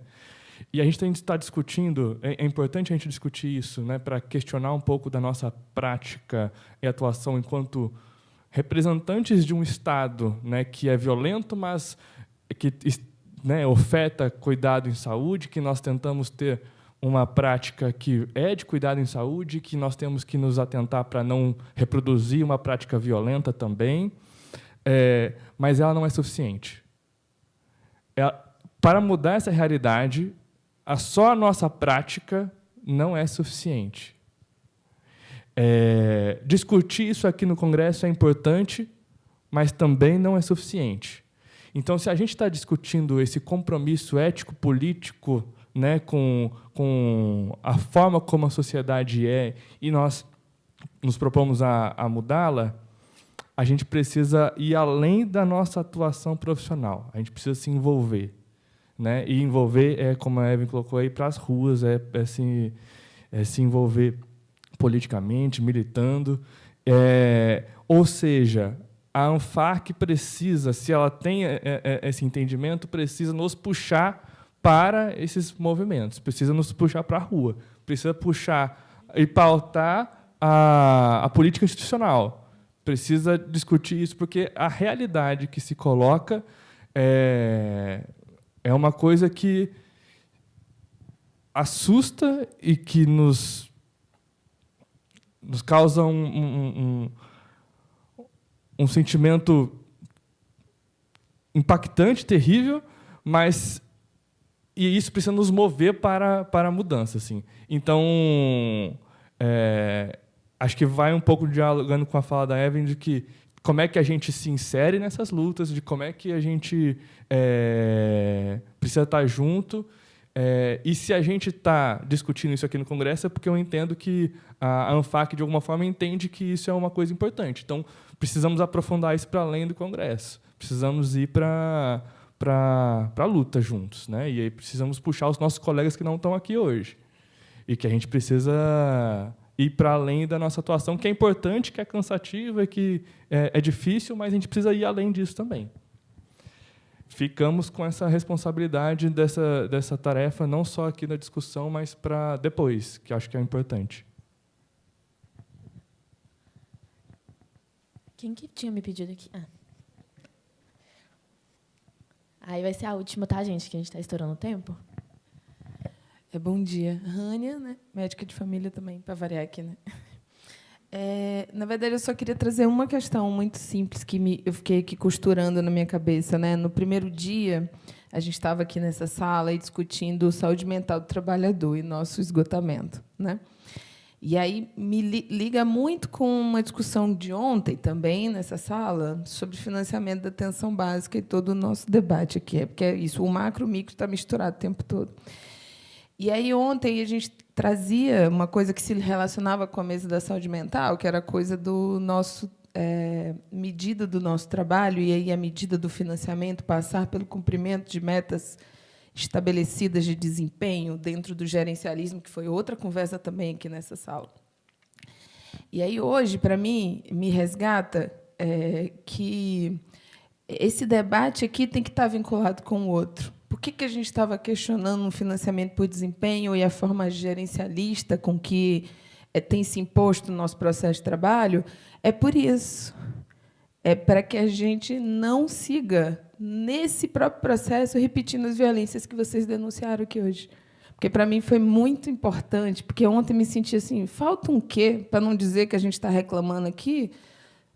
Também é legítimo a gente ter reclamado do processo, porque está nos esgotando. Isso é super legítimo.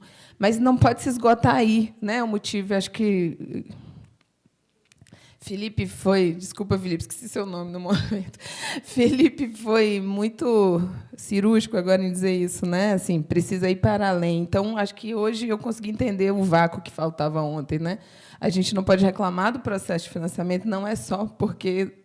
por nós, é também pelo nosso esgotamento, mas é também porque não nos permite fazer esse cuidado que a Ana Paula falou que hoje me tocou muito, né?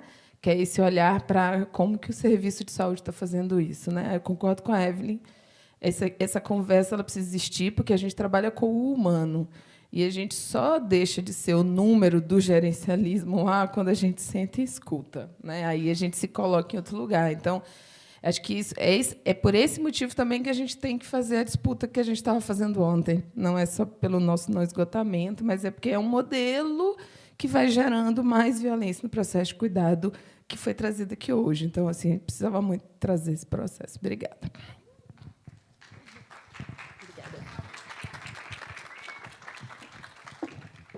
Obrigada, pessoal, pelas perguntas e comentários. Aí, meninas, a gente pode combinar 3 minutos, mais ou menos. 4 isso aqui é pouco, mas só para a gente não estourar muito tempo. Pode ser? Quem quer começar a fala?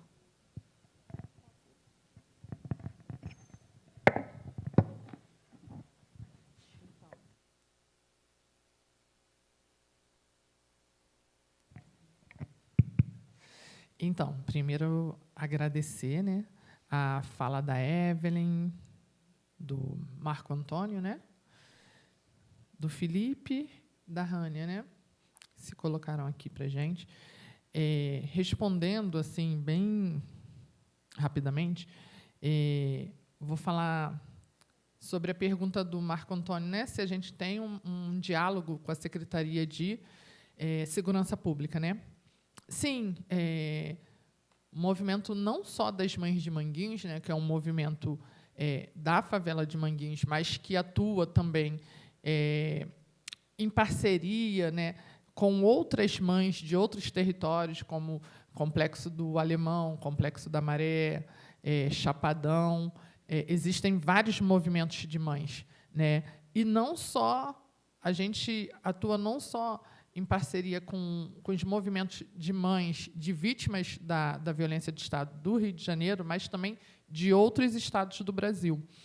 E a gente, vira e mexe, a gente é convidada para estar em audiências públicas, muitas vezes organizadas, né, por deputados, por comissões, né, de direitos humanos, e a gente já esteve em várias mesas, inclusive até mesmo também na CPI dos autos de resistência, que aconteceu há anos atrás, lá na Alerj. Então, assim, essas pessoas estão cansadas de saber, né, de ouvir o que a gente traz, de ouvir o quanto que essa violência nos afeta. Elas estão cansadas de saber que também a gente entende essa política de segurança pública como que pauta muito no combate ao tráfico de drogas, e isso faz com que entre nas favelas e extermine pessoas. A gente entende que isso essa dita guerra às drogas, esse discurso de que vou entrar nas favelas para acabar com o tráfico, a gente sabe que isso é uma falácia, que isso nada mais é do que uma desculpa para exterminar os corpos pretos pobres que existem nas favelas e nas periferias, né? Então, a gente está sempre, né, nesses espaços, debatendo, em mesas como essa, onde muitas vezes nós já dividimos a mesa com representantes da Secretaria de Segurança, entre outros órgãos, né, que precisam estar, né, nesse debate aí. Então, acho que respondi sua pergunta. Porque é isso, né? As mães, elas acabam assumindo um papel, né? Assumindo um papel que deveria ser do Estado. Somos nós que, muitas vezes, vamos até o local do crime para desvendar, trazer a verdade. A gente fala que é uma luta por verdade, memória, justiça e reparação, como forma de não repetição. E a busca por essa verdade já começa ali, indo até o local do crime, onde o filho foi assassinado, para procurar, né, provas, sejam cápsulas, sejam testemunhas, porque também existe esse processo de adoecimento causado por essa não investigação dos casos dos filhos, onde a maioria dos casos de homicídios cometidos pela polícia no Brasil não são investigados. Os casos que são investigados são casos onde mães como eu e tantas outras milhares não temos nem direito ao luto. O direito ao choro, sabe? Aquele momento de parar tudo para você viver o seu luto, a gente não tem esse direito, porque a gente tem que ir em busca dessa verdade, de provar que nossos filhos não tinham envolvimento com crime, e ainda se tivessem, não teriam que ser assassinados. Então, a gente tem que pautar muito nisso, não tem como eu não falar sobre esse adoecimento que é causado pela falta de justiça, pela falta de investigação e pela falta de justiça, porque esse ano completaram 10 anos do assassinato do meu filho, e a gente conseguiu sentar o policial assassino, e aí é bom falar sobre isso. Esse mesmo policial que assassinou meu filho com um tiro nas costas, ele já tinha sido preso em 2013, ele já respondia por triplo homicídio e 2 tentativas de homicídio. E esse sistema de justiça, ele também é o causador dessas mortes. Esse sistema de justiça, ele também adoece e mata as mães, que não conseguem alcançar essa justiça, que já ficou bem nítido para nós que ela tem 2 pesos e 2 medidas. A justiça no Brasil, ela não é igual para todos. E aí, o que acontece? Esse ano foi o julgamento do policial que assassinou meu filho. Após 10 anos, nesses 10 anos, ele responde o processo em liberdade, ainda trabalhando na instituição Polícia Militar, prática comum. Eu sigo condenada a viver o resto da minha vida sem o meu filho. Eu já estou condenada. E esse policial, ele segue aí, livre, leve e solto, com a certeza da impunidade. E aí foram 2 dias de julgamento, 5 e 6 de março, onde, no último dia, o júri popular, né, constituído por pessoas da nossa sociedade, uma sociedade racista, onde nós vivemos, entenderam que ele não teve a intenção de matar. Então, ele foi julgado por homicídio culposo, quando não tem a intenção de matar. E aí todo o processo é encaminhado para a justiça militar. Então, quem vai julgar ele vão ser os próprios policiais, né? E a gente entra com recurso. Então, assim, não sei se eu ainda vou ter que aguardar mais 10 anos para ter algum resultado. Então, acho que é importante falar disso, sobre as instituições que também adoecem e matam, né? E aí são muitos casos que acontecem. Eu vou responder aqui ao comentário, né, que a Evelyn fez, e eu acho que já se encaixa com o que o Felipe colocou, né, de como vocês, né, profissionais da área da saúde, podem contribuir, né, caminhar junto. E eu acho que é isso. Eu acho que tanto a Evelyn quanto o Felipe trouxeram isso, que tem que ser para além, né, do campo profissional. Tem que ter humanidade, tem que ter sensibilidade, tem que ter esse outro olhar e essa vontade de estar junto. A Evelyn é uma grande companheira nossa de luta. Anualmente, a gente faz um levante em Manguinhos, que se chama Levante Antirracista Mães de Manguinhos, onde a gente convida mães de várias outras favelas do Rio e também de outros estados, e aí chegam apoiadores, muitas outras pessoas. E eu acho que, nesses espaços, é importante também estar profissionais da área da saúde. A Evelyn está sempre lá com a gente, inclusive, ela deixa fluir um outro lado dela, então ela faz atividades lá com as crianças que já estão apaixonadas por ela. Então, ela incorpora uma palhacinha, né? Eu acho que isso também é uma forma de cura também, sabe? Tanto para as crianças que vivem o tempo todo com tiros, com violências, ter aquele momento de brincar, né? Ter aquele momento de brincar. E as mães, né, também, ao verem poder viver junto esse momento, eu acho que são essas formas, né, as outras formas da gente estar junto, da gente promover também saúde mental, bem viver, nas audiências também, que a gente está sempre na porta do Tribunal de Justiça, acompanhando os outros casos das outras mães. É importante também que os profissionais possam estar ali. A Evelyn acompanha e vê que sempre tem mães que passam mal, né?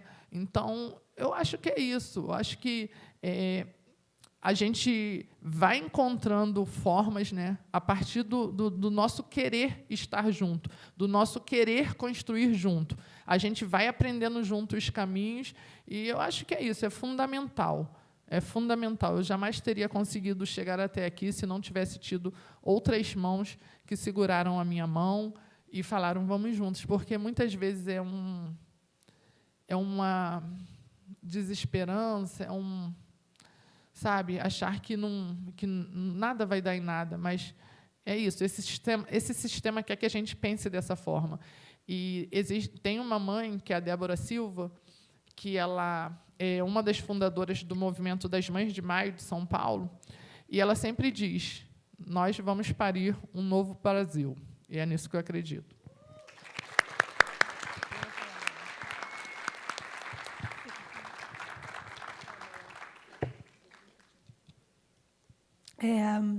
Para responder a sua pergunta, né, primeiro quero agradecer as perguntas e os comentários. É difícil falar depois da fala dela.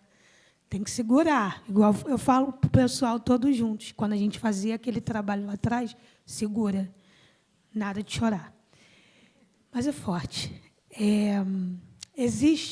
Foi aprovado na Câmara Municipal, em 2022, uma lei que, na época, o vereador Yuri Moura fez para que tivesse, da ATIS, para que tivesse pequenas reformas nas casas que muitas vezes, em grande maioria, poderia tirar as famílias das suas casas, mas que, se tivesse pequenas reformas, elas não precisariam sair.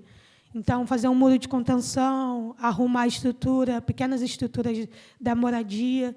Então, foi aprovado na Câmara Municipal, mas não foi aplicado, né? Era, na época, o vereador Yuri Moura, deputado estadual, e defende ainda essa lei, para que essa lei seja aplicada.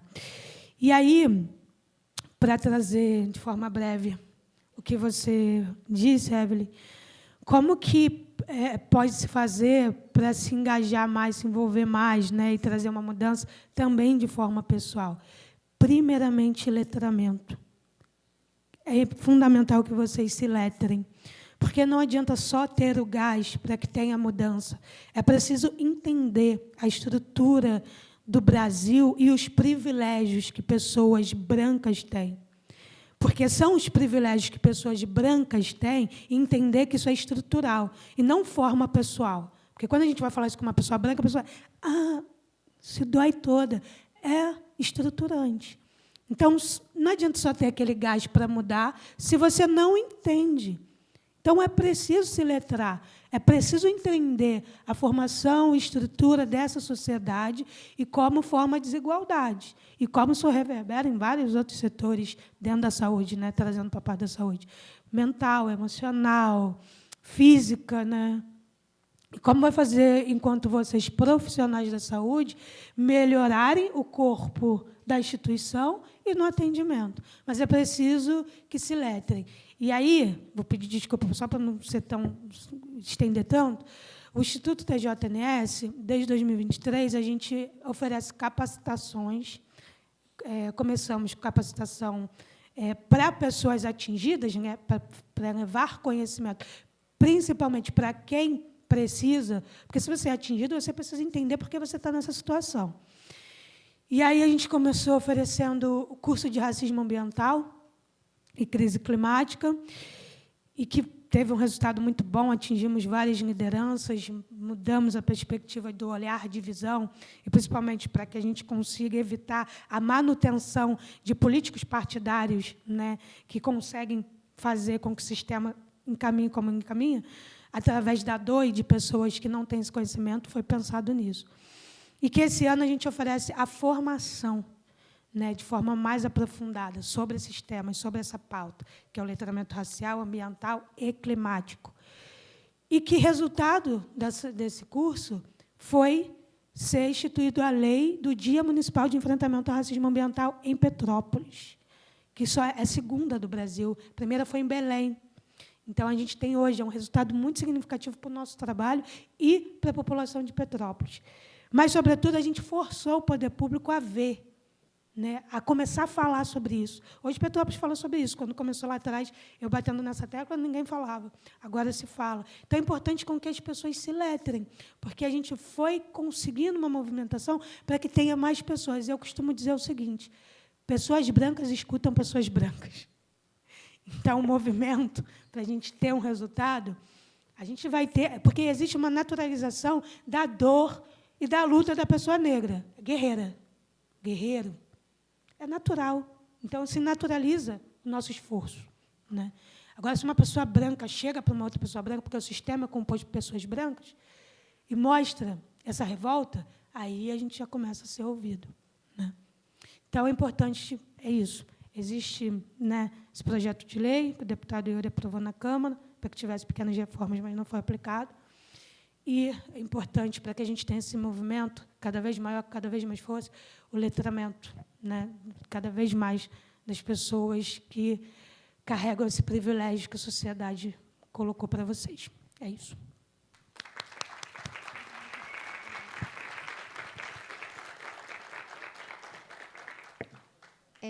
A missão de falar depois de vocês duas não é fácil. Mas eu vou também ser breve, agradecer os comentários. Eu acho que é o reconhecimento mesmo, como o Marco, né? O Marco falou assim da falta de pessoas nesse espaço.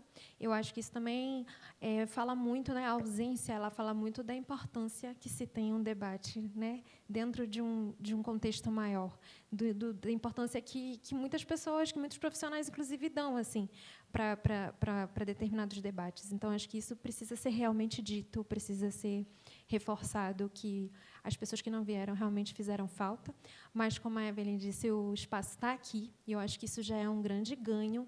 É um espaço que precisa ser realmente valorizado e bancado em todos os congressos da área da saúde como um todo, né? Talvez, se a gente tivesse mais espaços como esse, as coisas já teriam avançado de uma outra maneira. Mas, respondendo à questão também que a Evelyn trouxe, né? Como que a gente continua diante do pior cenário, que a gente nem sabe ainda se é o pior, né? Mas como que a gente consegue seguir? E aí eu acho que a fala de Felipe, ela já dá uma direção.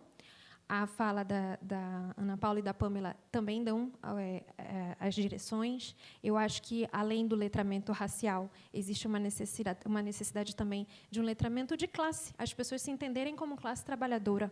E é muito difícil, às vezes, a gente fazer esse diálogo dentro da nossa própria equipe da saúde.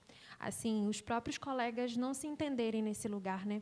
E quando a gente fala de clínicas, por exemplo, lá no Rio, em que se tem 15 equipes dentro de uma clínica da família, né? E quando se vai mobilizar uma greve dos agentes comunitários ou, sei lá, dos enfermeiros, como passa também por fazer essa discussão, assim, somos classe trabalhadora, estamos aqui para reunir nossas forças, e eu acho que vai muito também desse lugar da organização.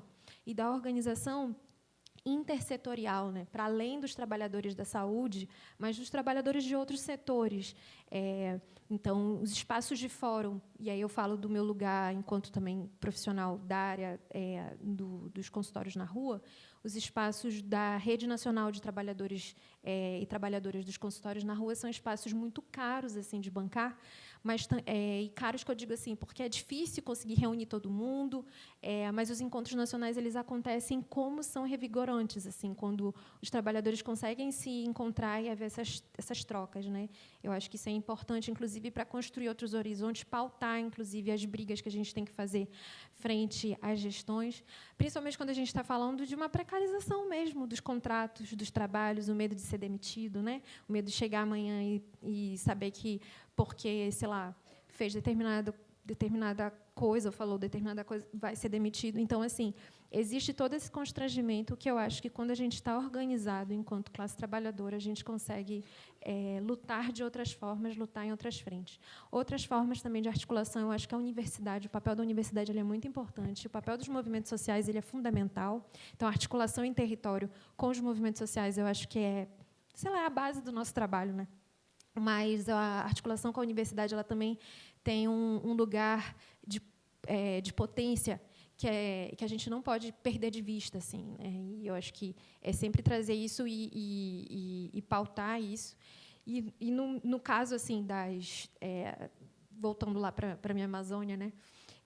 Recentemente está tendo toda uma discussão em função da COP30 e Pamela talvez até saiba, acho que vai falar melhor do que eu sobre isso, mas eu estava vindo para cá uma publicação da Samaúma, que é uma rede de jornalismo, né, de lá, alternativo dentro do Pará, e aí eles estavam falando sobre como os povos da Amazônia hoje já têm uma resposta para essa crise climática, e essa resposta ela não está sendo ouvida.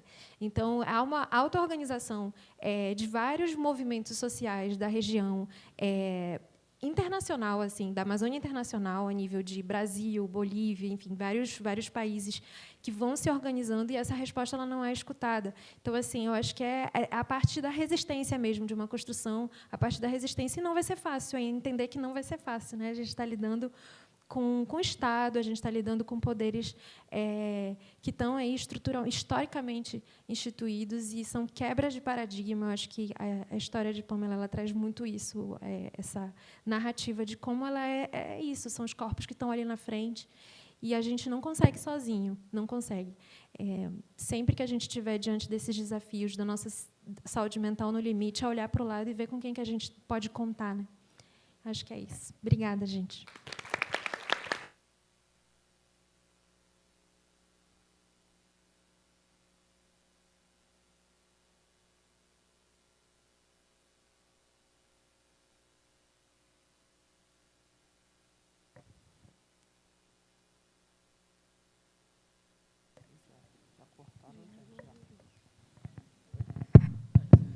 Gente, desculpa, a gente estar aqui atrasada. Eu pedi para a Luísa deixar eu quebrar o protocolo, mas é porque o tempo é muito pouco para tanta coisa. E eu não podia... Eu acabei deixando de falar sobre 2 projetos muito importantes voltados para a área da saúde, e aí acho que responde também algumas perguntas que foram feitas sobre formação dos profissionais da área da saúde, juntamente com mães, né, mães e familiares de vítimas da violência do Estado. Então, a gente está com 2 projetos. Um é do NAPAV, que é o Núcleo de Atendimento a Pessoas Vítimas de Violência, que está com um projeto com formação para profissionais do SUS e do SUAS, onde tem 5 mães multiplicadoras que vão atuar junto. Na verdade, já começou. Estão atuando junto na formação desses profissionais e ganhando uma bolsa.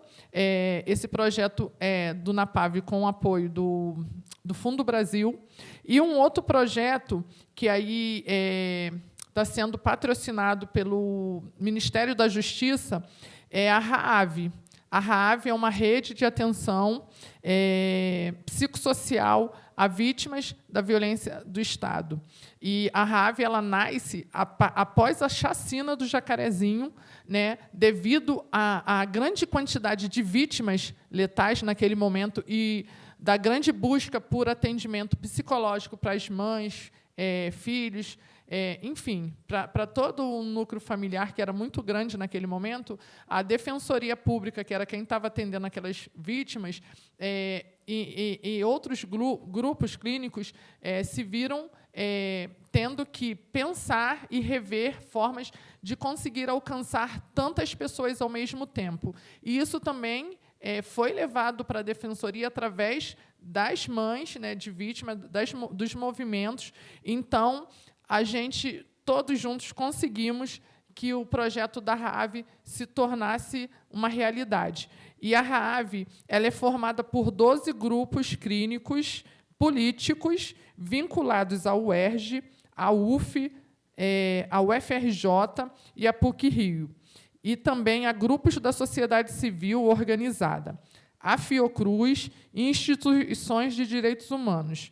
E também movimentos de mães e familiares de vítimas do Estado. E aí, com esse projeto, a gente conseguiu que fosse 100 bolsas voltadas para as mães de vítimas da letalidade policial. E já começaram as inscrições para o edital, que o edital foi produzido pela UFRJ, e amanhã é o último dia de inscrição para essas mães.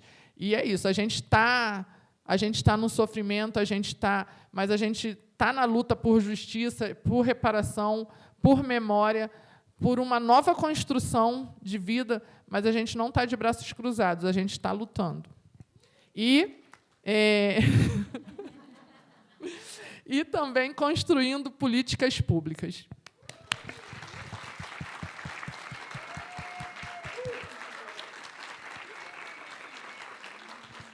Meninas, queria agradecer demais. Foi muito importante.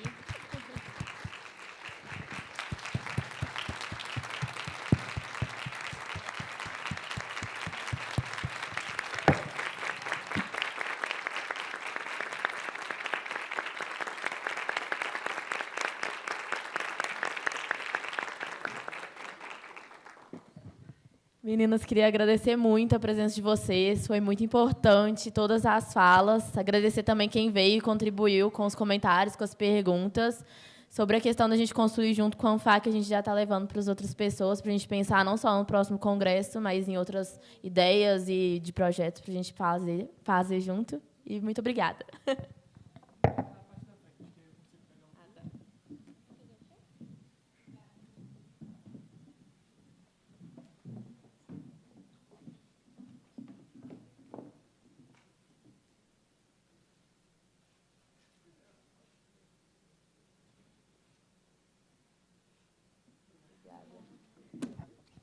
Queria convidar também todo mundo ficar para a assembleia, que a gente vai organizar para começar daqui a pouco, tá? Então, já podem permanecer aqui na sala mesmo, gente.